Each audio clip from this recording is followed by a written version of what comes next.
Good evening. We're starting tonight with some bleak new figures on crime. A record number of sexual offences were logged by police in England and Wales last year. That was on top of an overall rise in crime. Now, we've broken those figures down to take a closer look. And just a reminder, these are for England and Wales. But in the year leading up to September, 6.6 million crimes were recorded. Now, because some crime figures did drop over COVID lockdowns, we're comparing that with pre-pandemic stats to March 2020. So compared to that, overall crime has increased by 10%, and there's an even bigger rise when it comes to sexual offences. Nearly 200,000 were logged by police last year, more than ever before. That's up by more than 20% compared to before the pandemic. Of those crimes, more than 70,000, that's a third, were for rapes. Well, our chief correspondent, Tessa Chapman, joins us now, and she's been going through these figures, going through more details on this.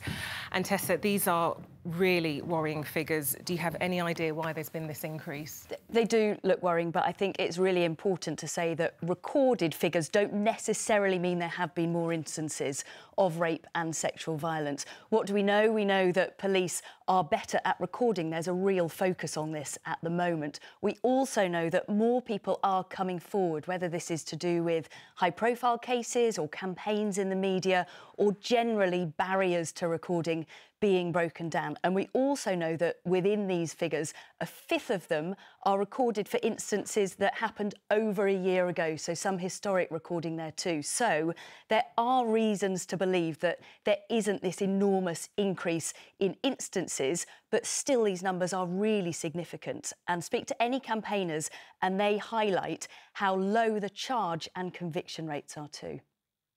The treatment of rape within the criminal justice system is woeful and has been so for quite a long time. What the stats show us is that people are coming forward. They are experiencing sexual violence or rape. They are coming forward. They are reporting that to the police. They are looking for justice. They are not finding justice. And that's a really important point, isn't it, Tessa? How many complaints end up with a charge? Exactly, and we've got some more data on that today. We can take a look at that. It shows us that just 5.5% of crimes in England and Wales resulted in a charge or summons in the year to September 2022. Let's put that in context, because a year earlier it was 6%.